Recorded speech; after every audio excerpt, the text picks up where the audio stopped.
କୁମ୍ଭୀର କହିଲା ପ୍ରଭୁ ଆଚ୍ଛା ତୋତେ ମୁଁ ବେନି ଡୋଳରେ ଦର୍ଶନ କରୁ ତୋତେ ଯିଏ ବେନି ଡୋଳରେ ଦର୍ଶନ କରେ ସିଏ ମୁକ୍ତି ପାଇଯାଏ ଗଜ ତ ଡୋଳରେ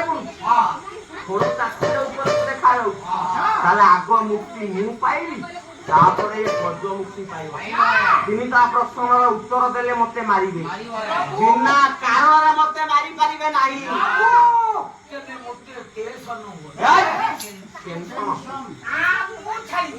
ସୁଦର୍ଶନ ରହ ତୁ ମାର ନା କୁମ୍ଭୀର କୁମ୍ଭୀର ତାର ସେ ଧର୍ମ ରଖୁଛି ଆରେ ତୁ କାହାକୁ ମାରିବୁ କୁମ୍ଭୀରକୁ ମାରିବି ଗଜକୁ ଉଦ୍ଧାର କରିବି ରହ ତୁ କୁମ୍ଭୀରକୁ ମାରେ ନା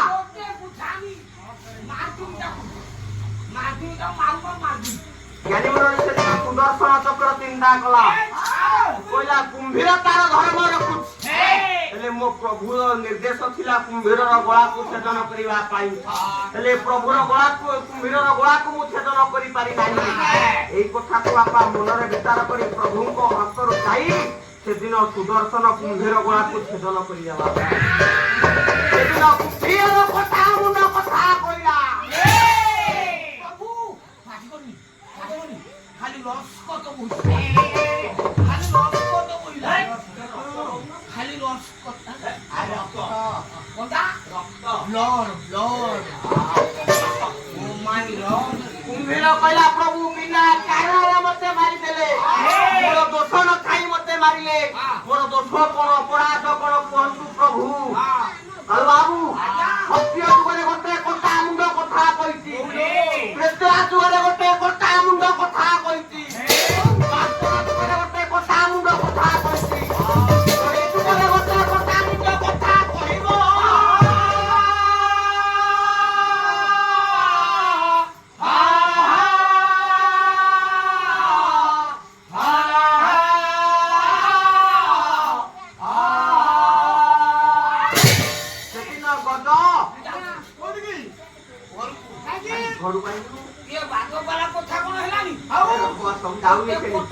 କଥା କହିବ ସତ୍ୟରେ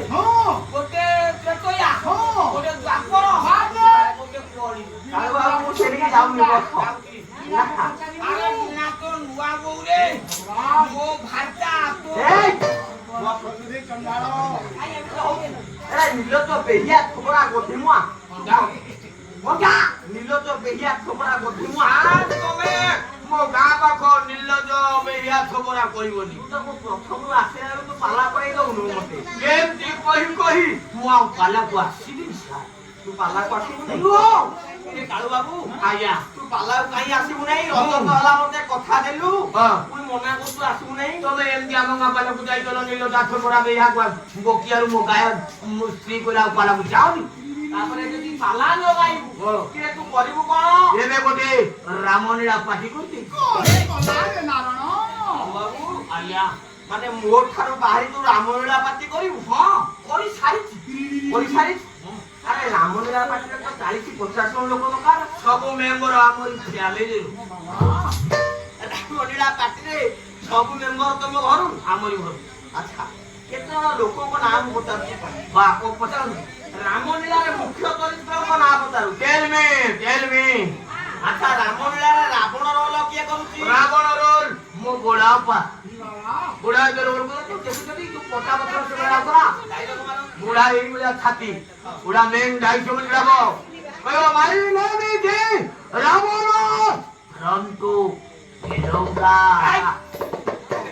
ଆଚ୍ଛା ରାବଣ ଗଲା କହିଲୁ ହନୁମାନ ରୋଲ କିଏ କରୁଛି ହନୁମାନ ରୋଲ ମୋ ପୁତ୍ରାକୁ କେମିତି ସେ ବିନା ପବନରେ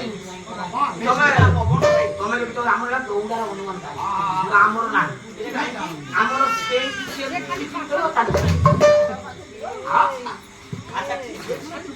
ଆଚ୍ଛା କାଳୁ ବାବୁ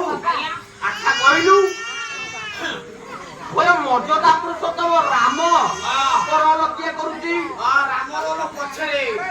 ଆଗ ଲକ୍ଷ୍ମଣ ରୋଲ ପଚାରନ୍ତୁ ଆଚ୍ଛା ଆଉ ତାହେଲେ କହ ଲକ୍ଷ୍ମଣ ରୋଲ କିଏ କରୁଛି ଲକ୍ଷ୍ମଣ ରୋଲ ମୋ ସାନ ଭାଇ କରୁଛନ୍ତି ଆଉ ରାମ ରୋଲ ସାର୍ ମୁଁ ନିଜେ କରୁଛି ସ୍ୱୟଂ କୋଦଣ୍ଡ ରାୟ ରାମଚନ୍ଦ୍ର ରାମ ଖାଲି ସ୍ୱରଟା ଛାଡି ଯାଇଛି ଘରେ ଆରେ ହବ କୋଉଟା ଏତେ ଗଲା ଧନୁ ତୋର ସର ବାବୁ କାଟି ଦଉଛି ସ୍ୱରୂପ ସମୟ କଥା କହିଲୁ ଆଜ୍ଞା ସୀତା ରୋଲ କିଏ କରୁଛି ସୀତା ରୋଲ କେହି କରୁନାହାନ୍ତି ଆଜ୍ଞା ନା ସାର୍ ସୀତା ରୋଲ ମୋ ବାପା କରୁଛି ଆଉ କେହି ମିଳିଲାନି ସୀତା ରୋଲ ତ ବାପା ପାଣି କରୁଛି ଆରେ ଇଏ ପୁଅ କରିବ ରାମଚନ୍ଦ୍ର ତାଙ୍କ ବାପା କରିବେ ସୀତା ବସ ବାକି ଆଉ ହାତରୁ ଖାଇବ ଆଚ୍ଛା, ନା। ବାସୁଦେବ ବଢିଆ କାମ କଲେ। ବସିବ ଏମାନେ ଗୋଟିଏ ବିବେକୀ ସମାଜ ସେଦିନ ଗଜ ପ୍ରଭୁଙ୍କ ପାଦରେ ଶରଣ ଗଲା କାଳୁ ଶେଷ ସମୟରେ ପରମ୍ବ୍ରହ୍ମ ଜଗତକର୍ତ୍ତା ନାରାୟଣ ତା ଡାକ ଶୁଣିଲେ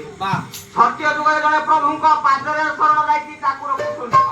ତ୍ରେତୟା ଯୁଗରେ ଜଣେ ପ୍ରଭୁଙ୍କ ପାଦରେ ଶରଣ ଯାଇଛି ତାକୁ ପ୍ରଭୁ ରଖିଛନ୍ତି ଦ୍ୱାପର ଯୁଗରେ ପ୍ରଭୁଙ୍କ ପାଦରେ ଜଣେ ଶରଣ ଯାଇଛି ତାକୁ ରଖିଛନ୍ତି